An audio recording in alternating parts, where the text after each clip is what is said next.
বিশেষ করে আমাদের এই বিচারটি তো আপনারা জানেন এটা অনুষ্ঠিত হয়েছে 1973 অ্যাক্টে।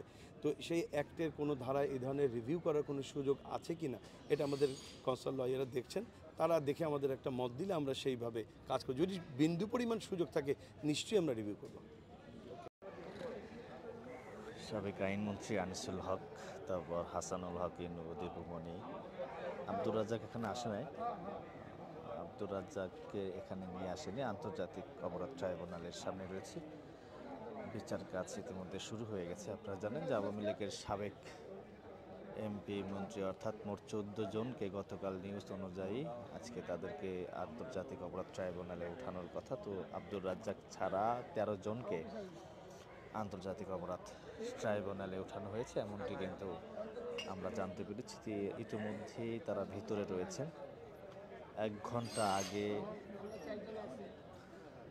আন্তর্জাতিক অপরাধ ট্রাইব্যুনালের ভিতরে কিন্তু সেই আওয়ামী লীগের এমপি মন্ত্রী রাশেদ খান মিলন, হাসানুল হক ইনু, তারপর হচ্ছে সাবেক আইনমন্ত্রী আনিসুল হক, জুনায়েদ আহমেদ পলক, অর্থাৎ 13 জনকে কিন্তু আন্তর্জাতিক অপরাধ ট্রাইব্যুনালের ভিতরে ঢোকানো হয়েছে।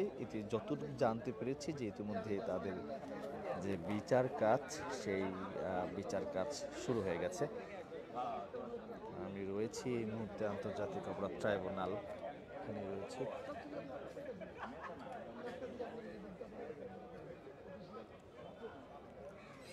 একজন আইনজীবী বের হচ্ছে। আসলে এই যে জুলাই অভ্যুত্থানে যে গণহত্যা চালানো হয়েছে, 2000-এর অধিক ছাত্র জনতাকে হত্যা করা হয়েছে, সেই গণহত্যার অভিযোগে কিন্তু এই 13 জনকে আন্তর্জাতিক অপরাধ ট্রাইব্যুনালে আনা হয়েছে।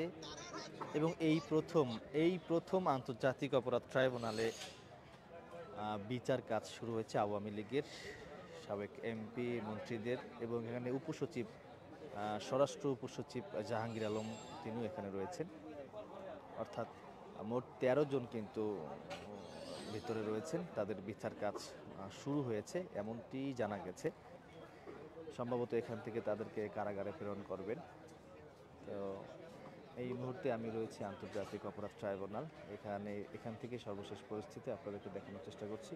কিছুক্ষণ আগে আসলে প্রায় 1 ঘন্টা আগে তাদেরকে নিয়ে আসছেন। প্রথম অবস্থায় গোলাম মোস্তফা গাজী একটি প্রিজন ভ্যানে করে আনা হয়েছে। তারপরে দীপুমণি, সাবেক শিক্ষামন্ত্রী দীপুমণিকে আনা হয়েছে। তারপরে একটি প্রিজন ভ্যানে বাকি যে কয়জন ছিল সবাই একটি প্রিজন ভ্যানে করে এখানে তাদেরকে নিয়ে আসছেন। বিচার কাজ ইতিমধ্যে শুরু হয়ে গেছে। রাষ্ট্রপক্ষের আইনজীবীরা ভিতরে রয়েছেন।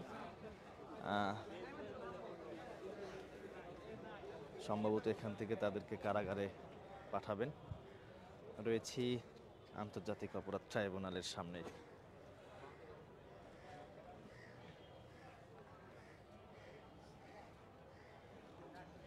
হইহুল্লার নাই, পরিস্থিতি একদমই স্বাভাবিক। বের হলে তখন দেখা যাবে কি অবস্থা এখানকার।